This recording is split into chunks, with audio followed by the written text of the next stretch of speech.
गुरुब्रह्मा गुरुविष्णु गुरुदेवो महेश्वरा गुरु साक्षात्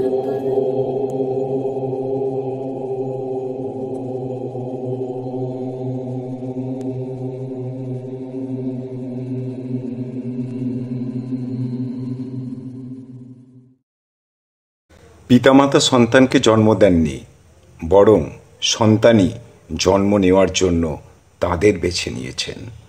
আর যে সমস্ত সন্তানের শারীরিক প্রতিবন্ধকতা বা মানসিক প্রতিবন্ধকতা রয়েছে, তারা কিন্তু পিতামাতার কাছে অভিশাপ নয়, আশীর্বাদ স্বরূপ। আমার এই কথাগুলো যদি অদ্ভুত লেগে থাকে, তাহলে অবশ্যই এই ভিডিওটি প্রথম থেকে শেষ পর্যন্ত দেখুন। বুঝতে পারবেন যে কার পরিবারে কী ধরনের সন্তান কী জন্য এসেছে। কোনো পরিবারে সুস্থ স্বাভাবিক সন্তান জন্মায়, তো কোনো পরিবারে অসুস্থ, নানা রোগে আক্রান্ত কিংবা পঙ্গু সন্তানের জন্ম হয়। এর নেপথ্যে কি পিতা বা মাতা বা উভয়েরই জেনেটিক কারণ দায়ী? পিতামাতার জন্যই কি শুধু শারীরিক বা মানসিকভাবে সুস্থ বা অসুস্থ সন্তানের জন্ম হয়, নাকি সন্তানই বেছে নেয় তার পিতামাতাকে? কিন্তু কেন? এটা কি প্রতিশোধ, না অন্য কিছু? আজ আমার আলোচনার বিষয়, পিতামাতা সন্তানকে বেছে নেন না, সন্তানই বেছে নেয় প্রতি জন্মে তার পিতা বা মাতা কারা হবেন। আর এর কারণটাও সহজ সরল নয়।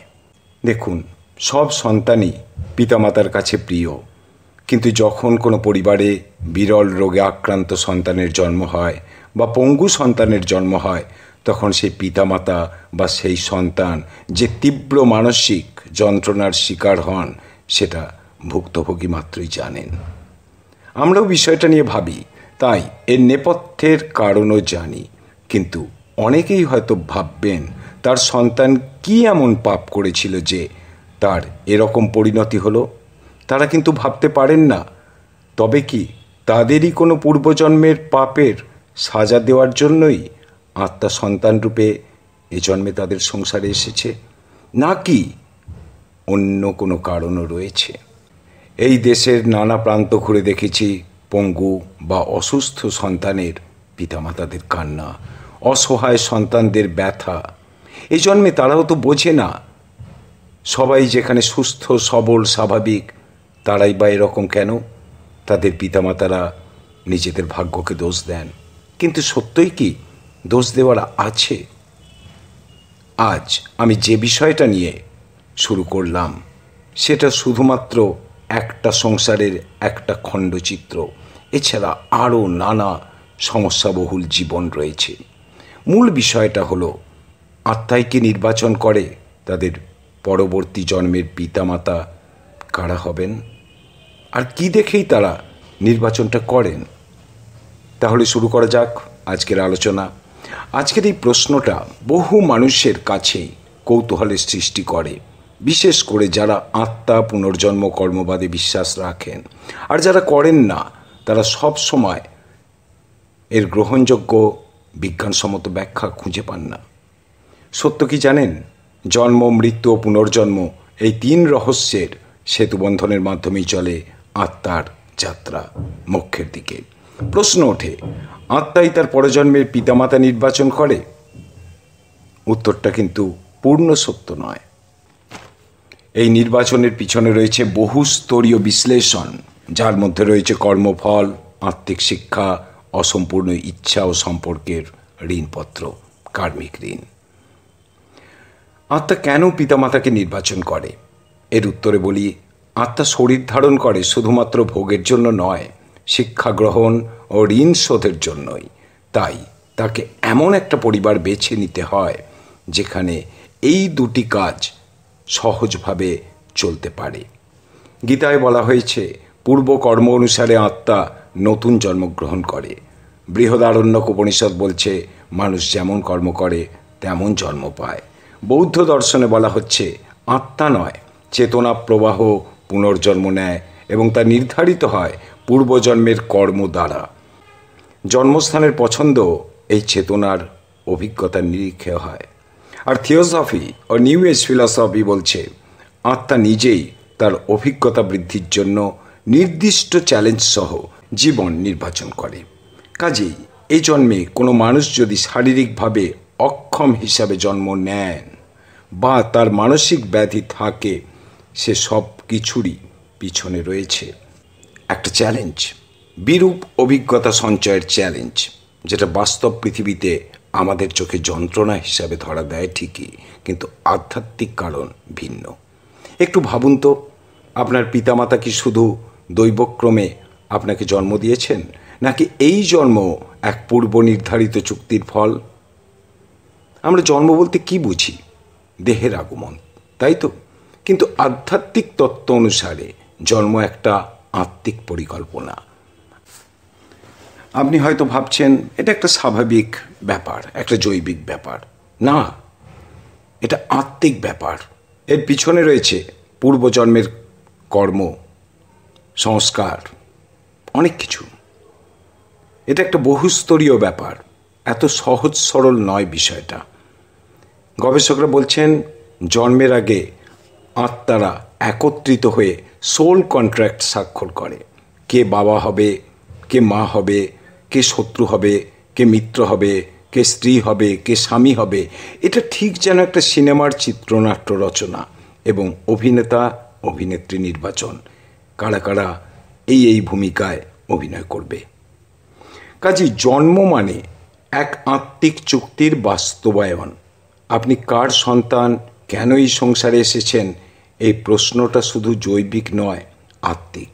আবারও বলছি, কিন্তু প্রশ্ন হলো আত্মা কি দেখে তাদের পিতামাতা নির্বাচন করে? যে কোনো একটা পরিবারেই তারা জন্ম নিয়ে নেয়?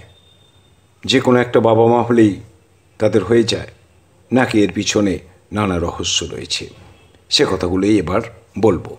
দেখুন, এই বিষয়টা একটু বিস্তারিতভাবে না বললে বুঝতে অসুবিধা হবে। তাই প্রথমে বুঝতে হবে আত্মার উদ্দেশ্যটা কি।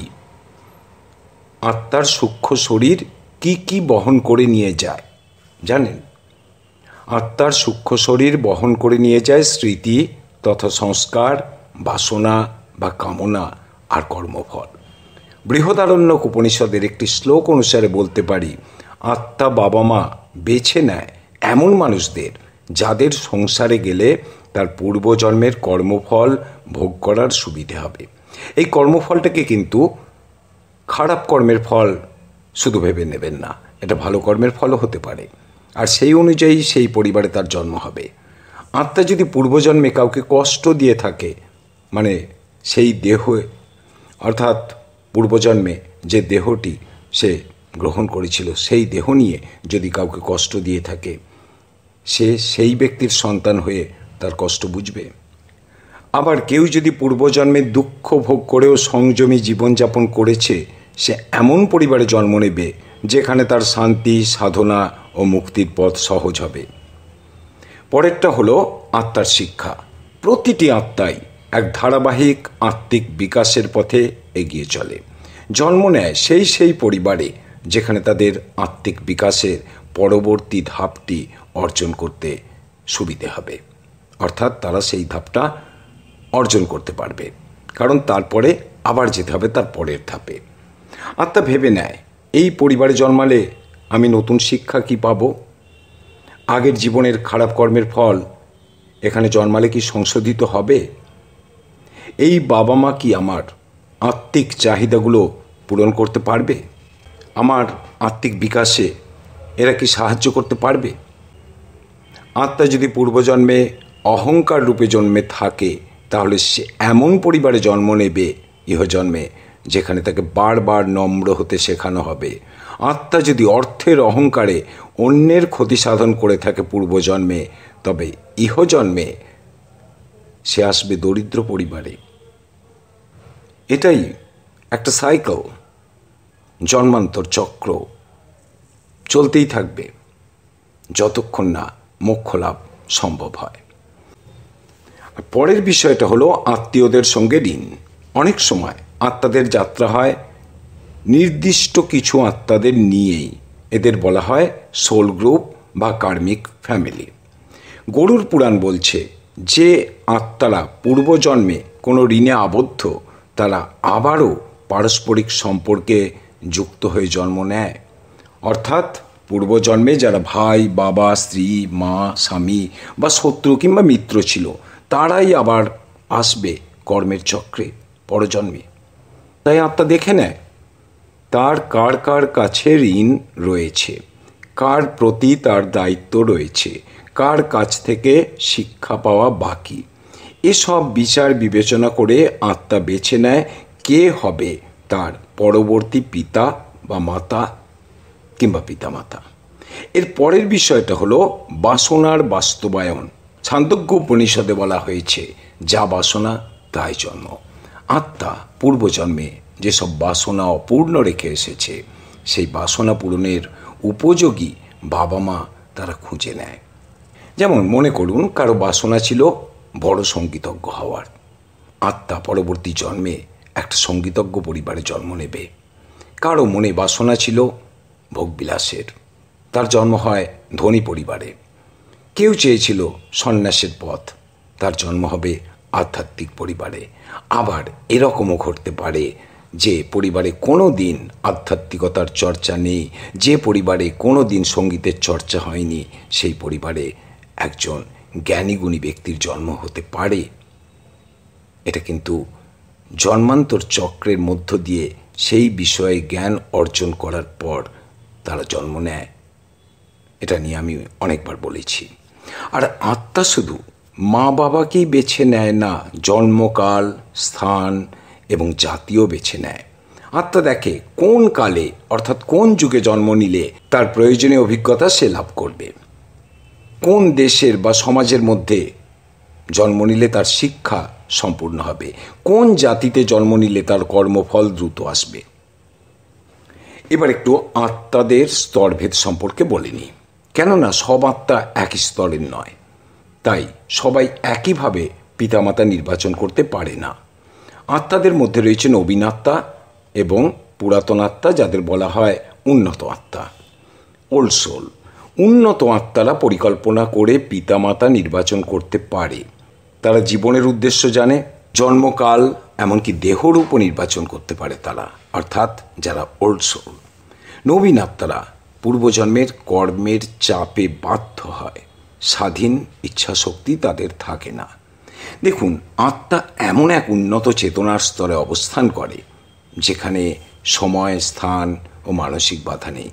আর এই স্তর থেকেই আত্মা সম্ভাব্য জীবনের ব্লুপ্রিন্ট রচনা করে। দেখে নেয় নতুন দেহ তার কাজের উপযোগী হবে কিনা, এই পরিবার তার কর্মের উপযোগী হয়ে উঠবে কিনা, ইত্যাদি ইত্যাদি। তবে সবসময় আত্মা স্বাধীনভাবে পিতামাতা নির্বাচন করতে পারে না, কারণ আত্মার বেছে নেওয়ার স্বাধীনতা নির্ভর করে তার আত্মিক স্তর এবং কর্মের বন্ধনের ওপর। যেটা আগেই বলেছি, যারা নবীন আত্মা অর্থাৎ যারা বেশিবার পুনর্জন্ম পায়নি এবং অন্য প্রাণী বা অন্য জীবন থেকে এসেছে, তারা কিন্তু নিজেদের ইচ্ছা মতো পিতামাতা নির্বাচন করতে পারে না। এবার যেখান থেকে শুরু করেছিলাম সেখানে আসি। কেন কোনো পরিবারে অসুস্থ বা পঙ্গু সন্তানের জন্ম হয়? দোষটা কার? নিউ এজ স্পিরিচুয়ালিজম বলছে বহু আত্মা জন্মের আগেই সিদ্ধান্ত নেয় শারীরিক ও মানসিক বিকলাঙ্গ হিসাবে জন্ম নিতে, কারণ সেখানে বিশেষ ধরনের শিক্ষা রয়েছে। আত্মা জানে এই ধরনের শারীরিক বা মানসিক সীমাবদ্ধতা তাদের উন্নয়ন ও সংশোধনের জন্য প্রয়োজন। অনেকে ভাবেন এটা কি প্রতিশোধ, পিতামাতাকে পূর্বজন্মের খারাপ কর্মের শাস্তি দেওয়া? পুরাণে কিন্তু এটাকে দোষ বা প্রতিশোধ হিসাবে দেখা হয় না। এটা আত্মার কর্মধারার ফল, অর্থাৎ অঙ্গহানির পিছনে আছে অন্যের প্রতি হিংস্র আচরণ, আত্মহত্যা বা এমন কিছু গুরুতর অন্যায় যার ফলস্বরূপ এই প্রতিবন্ধকতা আসে। গরুড় পুরাণ বলছে, যে দেহ লঙ্ঘন করে কর্ম করে সেই দেহেই ফলভোগ করে আত্মা। হিন্দু পুরাণে আপনারা অষ্টাবক্র মুনির কথা শুনেছেন। তার পিতা তাকে ভুল করে শাস্তি হিসাবে 8টি বিকৃতি দেন, কিন্তু তার সেই অসুস্থতা ছিল জ্ঞানসম্পন্ন আত্মার পরীক্ষা। গীতা বলছে, যে আত্মা দেহের সীমাবদ্ধতার মধ্যে থেকেও মঙ্গল চিন্তায় প্রবৃত্ত হয়, সে দ্রুত মোক্ষ লাভ করে। আপনারা হেলেন কেলারের নাম শুনেছেন, অবশ্যই শুনেছেন। তিনি জন্মান্ধ ছিলেন, বধির ছিলেন, কিন্তু সারাটা জীবন তিনি ব্যয় করেছেন মানব কল্যাণে। তার আত্মিক প্রজ্ঞা এবং মনুষ্যত্ব আমাদের সকলেরই প্রেরণা। আর স্টিফেন হকিংসকে তো আপনারা জানেন, একজন বিশ্বশ্রেষ্ঠ বিজ্ঞানী।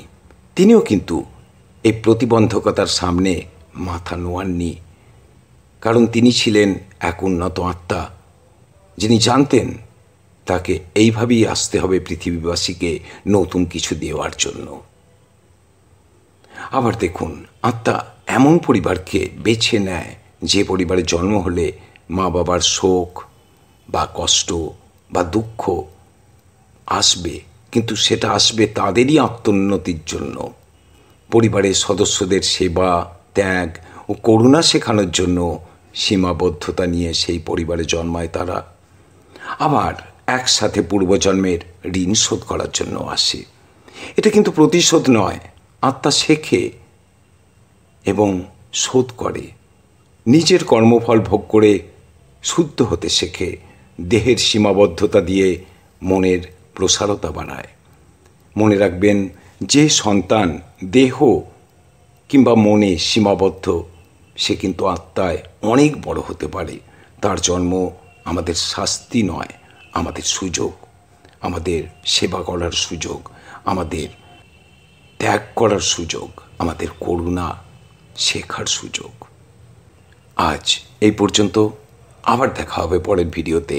স্পিরিচুয়াল অদৃশ্য জগৎ চ্যানেলের পক্ষ থেকে আপনাদের সকলকে জানাই আমার শ্রদ্ধা ও ভালোবাসা। আপনারা প্রশ্ন পাঠান, আমি সাধ্যমতো প্রশ্নের উত্তর দেওয়ার চেষ্টা করব। একটু দেখে নেবেন উত্তরগুলো, যদি তারপরেও কোনো প্রশ্ন থাকে পাঠাতে ভুলবেন না। আর চেষ্টা করবেন যদি এই চ্যানেলটির কথা আপনার বন্ধুবান্ধব, আত্মীয় স্বজনদের মধ্যে ছড়ানো যায়, চেষ্টা করে দেখবেন। ভালো থাকুন, আনন্দে থাকুন।